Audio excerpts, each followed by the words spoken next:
Hello दोस्तों, मैं OP Verma complete education में आपका स्वागत करता हूं। दोस्तों, इस वीडियो में हम लेकर आए हैं यड़ संधि, जो कि किसी भी परीक्षाओं के दृष्टिकोण से बहुत बहुत इम्पोर्टेंट है। तो दोस्तों, स्टार्ट करते हैं इस वीडियो में यड़ संधि। और हाँ दोस्तों, स्टार्ट करने से पहले आप लोग इस वीडियो को सब्सक्राइब कर दीजिएगा और बेल आइकन का घंटी दबा दीजिएगा, ताकि हम जो भी वीडियो अपलोड करें उसका नोटिफिकेशन आप लोगों के पास पहुंच जाए। तो चलिए दोस्तों, स्टार्ट करते हैं इस वीडियो में यड़ संधि। ये दोस्तों समझते हैं यड़ संधि का नियम।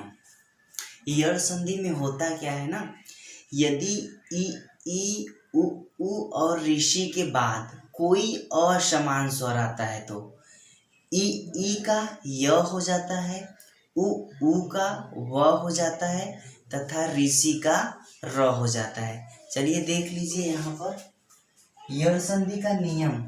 यदि ई उ और ऋषि के बाद कोई असमान स्वर आए तो ई का य हो जाता है तथा उ का व हो जाता है, ऋषि का र हो जाता है। ये यड़ संधि का नियम है, बस इसको ध्यान दीजिए।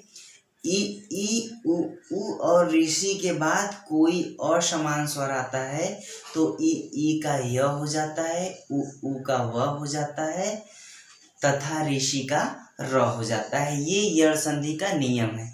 आइए इसके सभी सूत्रों को देख लेते हैं। देखिए यहाँ पर ई उ और ऋषि के बाद कोई असमान स्वर आए तो ई का य हो जाता है, उ का व हो जाता है और ऋषि का र हो जाता है। ये आपका रूल है। जब ई के साथ यदि अ आता है तो य हो जाएगा आपका। यदि ई के साथ आ का मात्रा दिख जाए तो य तो होगा करेगा, उस पर य पर आ का मात्रा लग जाएगा, यानी या हो जाएगा। आगे देख लीजिए, यदि ई पर उ का ई प्लस उ, ई के बाद यदि उ आ जाए तो य पर उ का मात्रा लग जाएगा, छोटा उ का। यदि ई के साथ यदि उ आ जाए, ई के साथ यदि उ आ जाए तो य तो होगा करेगा और यू का मात्रा लग जाएगा तो यू हो जाएगा। देखो, ई के साथ यदि ए आ जाए तो य पर ए का मात्रा लग जाएगा। ई के साथ यदि ए आ जाएगा तो य पर ए का मात्रा लग जाएगा। ई के साथ यदि ओ आ जाए तो य पर ओ का मात्रा लग जाएगा। ई के साथ यदि ओ आ जाए तो ई पर य का मात्रा लग जाएगा। और ई के साथ यदि ऋषि आ जाए तो य पर ऋषि का मात्रा लग जाएगा। सेम, एकदम सेम, जैसे ये है एकदम ऐसे ये है। यहाँ पर सिर्फ बड़ी के साथ बड़ी और छोटी नहीं आएगा, बाकी सब आ सकते हैं। देखिए, यदि बड़ी के साथ य आ जाएगा तो य हो जाएगा, बड़ी के साथ यदि आ जाएगा तो या हो जाएगा, बड़ी के साथ यदि उ आ जाए तो यू हो जाएगा, बड़ी के साथ बड़ा उ आ जाएगा तो यहाँ पर यू हो जाएगा, बड़ा यू। यदि बड़ी के साथ ए आ जाए तो क्या हो जाएगा, ये हो जाएगा।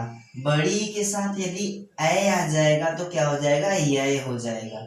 बड़ी के साथ यदि ओ आ जाएगा तो यो हो जाएगा। बड़ी के साथ यदि औ आ जाएगा तो य हो जाएगा।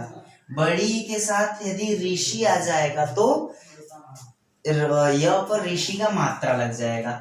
सेम य के जिस तरीके से ई के साथ असमान स्वर आते हैं, ठीक उसी प्रकार उ और उ यानी छोटा उ और बड़ा उ के साथ भी असमान स्वर आएंगे। तो देखिए, वह होगा लेकिन जो मात्रा है वही मात्रा बस लग जा रहा है। ध्यान दीजिए, उ के साथ यदि अ आएगा तो वह हो जाएगा, उ के साथ यदि आ आएगा तो वह हो जाएगा, वह पर आ का मात्रा लग जाएगा। यदि उ के साथ ई आ जाएगा तो वह पर छोटी ई का मात्रा लग जाएगा। यदि उ के साथ बड़ी आ जाए तो वह पर बड़ी ई का मात्रा लग जाएगा। यदि उ के साथ ए आ जाए तो वह पर ए का मात्रा लग जाएगा। तो बस क्या हो रहा है, बस यहाँ पर वह तो आपका होगा लेकिन जो मात्रा है वो मात्रा लग जाएगा। सेम इसमें भी वही हो रहा है। आइए ऋषि को देख लीजिए। यदि ऋषि के बाद यदि अ आ जाए तो हमारा क्या हो जाएगा, र हो जाएगा। ऋषि के बाद यदि आ जाएगा तो क्या हो जाएगा, रा हो जाएगा। ऋषि के साथ यदि छोटी का मात्रा आ जाए तो छोटी री हो जाएगा। ऋषि के साथ यदि बड़ी का मात्रा हो जाएगा तो र पर बड़ी का मात्रा हो जाएगा। ऋषि के बाद यदि ऊ का मात्रा आ जाए तो र पर ऊ का मात्रा हो जाएगा। देखो रू को आप लोग इस तरीके से कभी नहीं देखे होंगे।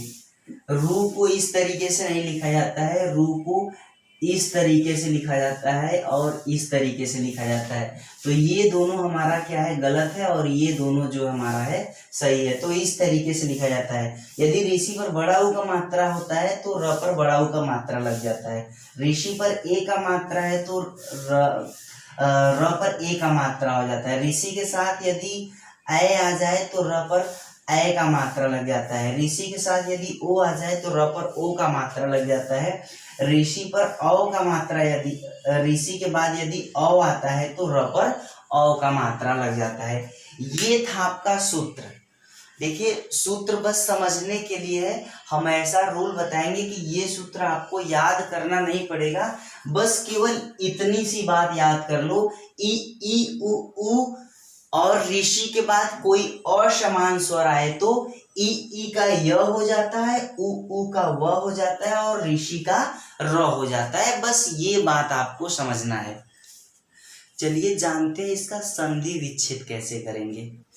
आइए समझते हैं संधि विच्छेद इसका कैसे करेंगे। देखिए संधि विच्छेद करने के लिए आपको मुख्य रूप से कुछ बातों को ध्यान देना होगा।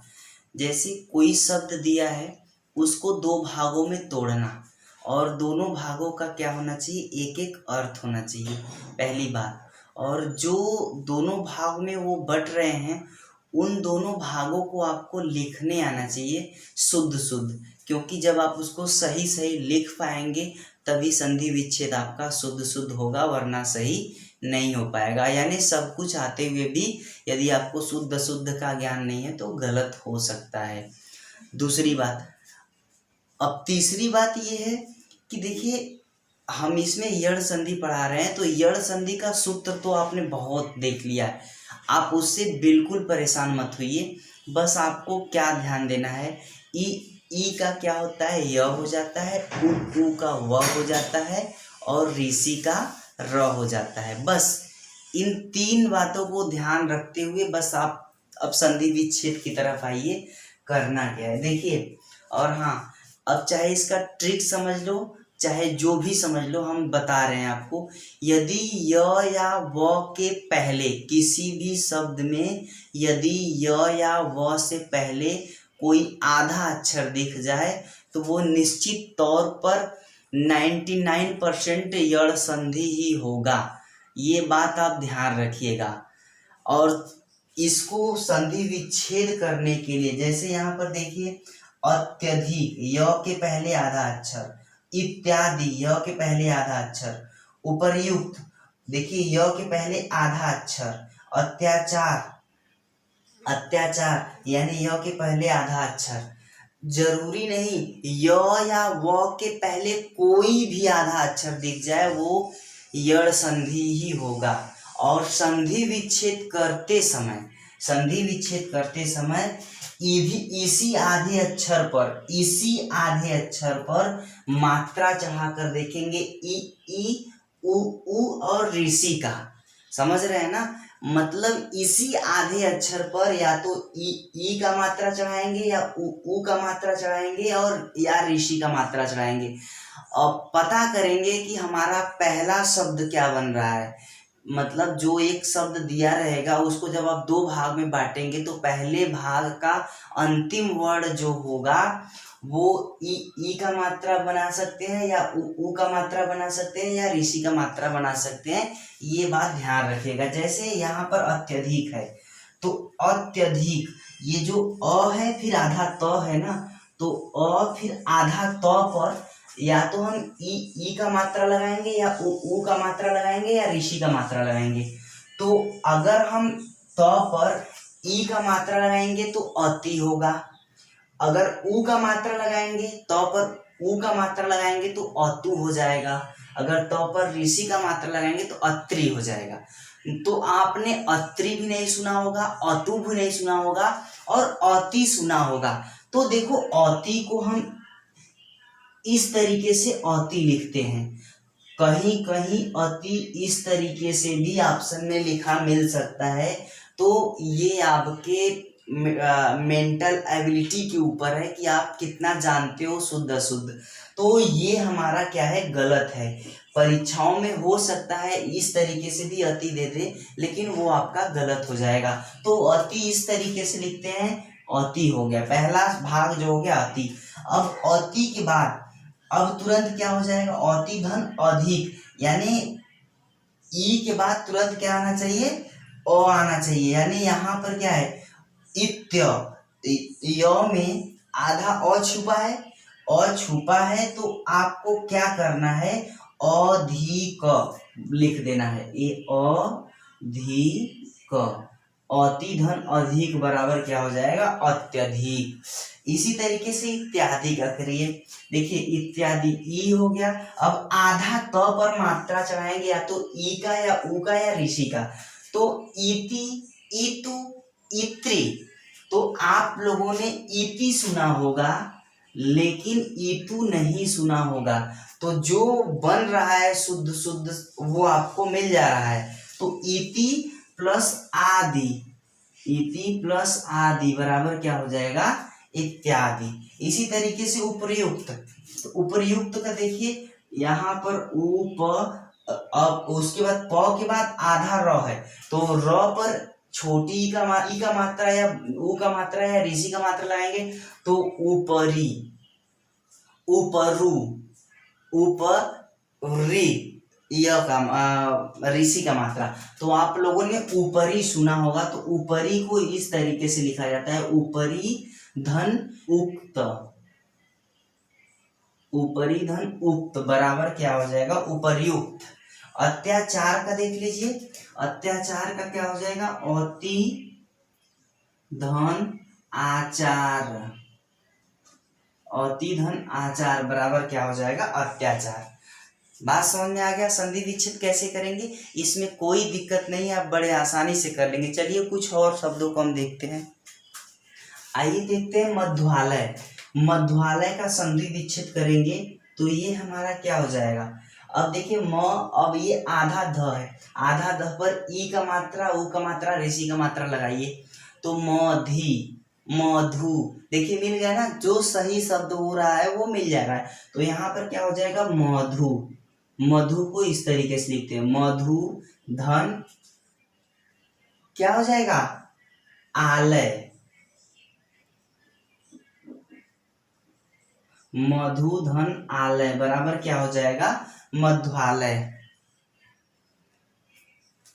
आगे देखिए अन्विति, अन्विति, तो अन्विति का क्या हो जाएगा, देखिए न पर आप ई का मात्रा, ऊ का मात्रा, ऋषि का मात्रा लगाइए। न पर यदि हम ई का मात्रा लगाएंगे तो अनि, अनि होता नहीं है, अनु होता है। तो अनु धन इति, अनु धन इति बराबर क्या हो जाएगा, अनुवति।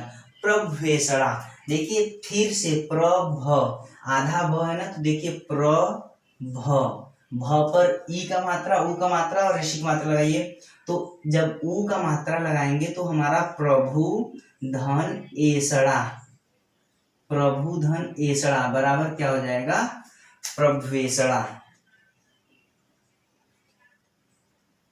आगे देख लीजिए मध्वा, वध्वागमन, देखिए वध्वा, अब ध पर या तो छोटी ई का, ध पर या तो ई का मात्रा या ऊ का मात्रा या ऋषि की मात्रा लगाइए, तो वधि होता नहीं, वधु होता होगा। तो वधु को किस तरीके से लिखते हैं, इस तरीके से, वधु धन आगमन, वधु धन आगमन बराबर क्या हो जाएगा, वध्वागमन। देखिए अन्वेषण, अन्वेषण का क्या हो जाएगा, अन्वेषण का हो जाएगा अनु धन एषण बराबर क्या हो जाएगा, अन्वेषण। बड़े आराम से संधि विच्छेद कर सकते हो, इसमें कोई दिक्कत नहीं है, बस केवल आपको समझना है।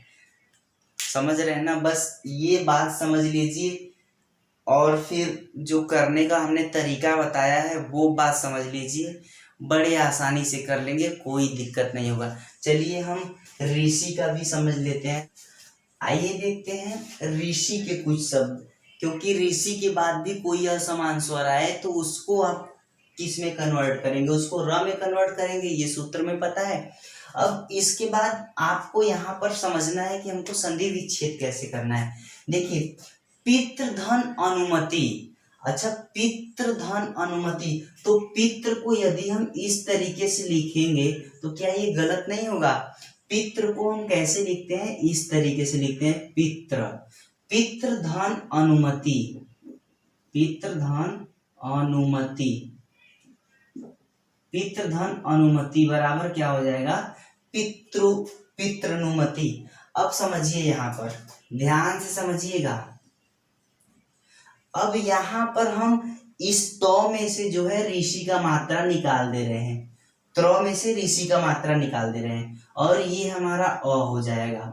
अब ऋषि और अ मिलके हमारा क्या हो रहा है, र हो रहा है। अब ध्यान दीजिएगा र, अब जब इस त्र में से ऋषि का मात्रा निकल गया तो यहाँ पर बचा है आधा तो, आधा तो और ये पूरा र, ये दोनों मिलके तो और र मिलके ये हमारा बनेगा त्र, त्र बनेगा। तो पितृ हो गया और फिर उसके बाद पितृ, फिर अनुमति, ये पितृ ये अ इसमें जुड़ गया है, अनुमति यानी पितृ नुमति हो जाएगा। बात समझ में आया, एकदम सेम सभी में ऐसे ही एकदम रूल फॉलो होगा। देख लीजिए मात्राज्ञा, मात्राज्ञा का क्या हो जाएगा, मात्र को हम इस तरीके से लिखते हैं, मात्र प्लस आज्ञा बराबर क्या हो जाएगा, मात्राज्ञा का। आगे देखिए पित्राज्ञा, पितृधन आज्ञा बराबर क्या हो जाएगा, पित्राज्ञा। मातृच्छा, मात्र धन इच्छा बराबर क्या हो जाएगा, मातृच्छा। ये जितने हमने आपको बताया था, जो भी रूल बताया है वो बहुत बहुत इम्पोर्टेंट है। और यहीं से यड़ संधि जो होता है वो सबको सबसे कठिन लगता है, लेकिन कोई कठिनाई नहीं है, बड़े आराम से समझ लोगे और इसको कर लोगे। और हाँ दोस्तों, सभी यूट्यूबर इसको क्या बताते हैं कि किसी भी शब्द के बीच में य या व के पहले कोई आधा अक्षर दिख जाए तो वो हमारा क्या हो जाएगा, यड़ संधि के अंतर्गत चला जाएगा। तो सही कहते हैं, सभी लोग सही कहते हैं कि वो यड़ संधि के अंतर्गत चला जाएगा, लेकिन सभी एकदम रूल जो है लगभग बहुत लोग बताते हैं और बहुत लोग ऐसे ही बस आगे निकल जाते हैं। तो किसी चीज़ का यदि नॉलेज यदि आपको लेना है तो डीपली लीजिए, बहुत अच्छे से समझ में आएगा। ठीक है दोस्तों, ये आई होप ये वीडियो आपको समझ में आया होगा। यदि आप लोगों को वीडियो पसंद आया है तो आप लोग लाइक कर दीजिएगा और शेयर कर दीजिएगा, और कोई भी त्रुटियां हैं तो वो कमेंट्स बॉक्स में कमेंट वगैरह कर सकते हैं। नेक्स्ट वीडियो में हम अयादी संधि के बारे में चर्चा करेंगे। तब तक के लिए धन्यवाद।